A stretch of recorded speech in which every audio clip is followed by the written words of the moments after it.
Septic system technology has been constantly improving all around the world, and Canadian companies in particular are continually developing new on-site technologies. Research at the Ontario Rural Wastewater Centre at the University of Guelph plays an important role in developing, assessing, and providing training and demonstrations of many of these new technologies. For one thing, septic tanks have certainly gotten a lot better. In the past, steel tanks, cinder block tanks, or poured-in-place concrete tanks were used. Today, septic tanks are either prefabricated concrete or plastic or fiberglass, making installations and replacement much easier. The concrete we use is much more corrosion resistant, so we don't see nearly as much concrete corrosion that we might have seen 25 years ago. We used to use steel tanks. We don't use those anymore because they're known to corrode and corrode quite quickly. Plastic septic tanks, which we only saw a little bit 25 years ago, we're seeing much more now. The plastics are much stronger, a lot more robust than they were to begin with. And plastic septic tanks provide an advantage. They're much lighter and easier to work with. Similarly, years ago, leaching beds were made with clay tiles and asbestos pipe. Not only have those materials been replaced with plastic pipes, but alternative technologies have become more readily available to homeowners, providing practical solutions for sewage treatment in different soil conditions, sensitive and remote locations, or where conventional systems may not be appropriate. Advanced treatment technologies all have one characteristic which is common to all of them, and that is that they provide more oxygen to the sewage, which allows it to be treated more before it gets to the ground.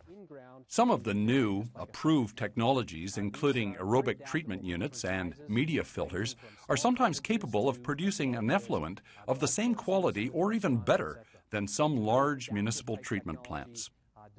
The wastewater would come out of the septic tank and then come into a treatment tank, such as you see here in this blue tank here.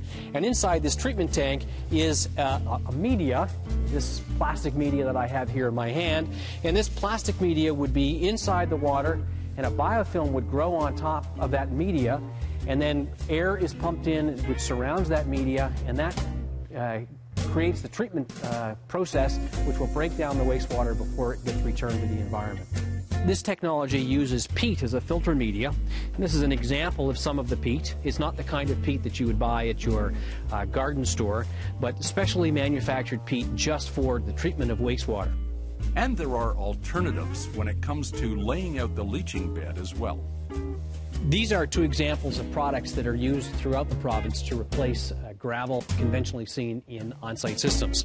The first one here is an example of a chamber system, and this plastic chamber would go into a trench dug in the soil absorption system area, and the effluent would be pumped into or gravity fed into the upstream end here and flow along the bottom of the trench underneath the chamber. This product over here is polystyrene beads, which are surrounding a piece of drainage pipe and then wrapped in a netting to keep it all together. And that looks, in fact, somewhat like gravel and pipe, except the gravel has been replaced by these polystyrene beads. One of the requirements under the Ontario Building Code governing some of these alternative technologies is that you have a regular maintenance contract. And what that means is that once every 6 months, once every year, a maintenance provider will come out and make a check of your system. Sometimes they may take a sample to see how well it's working. Sometimes they will just review to make sure that any pumps or blowers or filter media is working properly. That can mean an additional cost of another $150 to $250 a year. Your local on-site sewage system professional can help you select the right technology for your site. And your local conservation authority or municipality can tell you about any cost-sharing programs that may be available.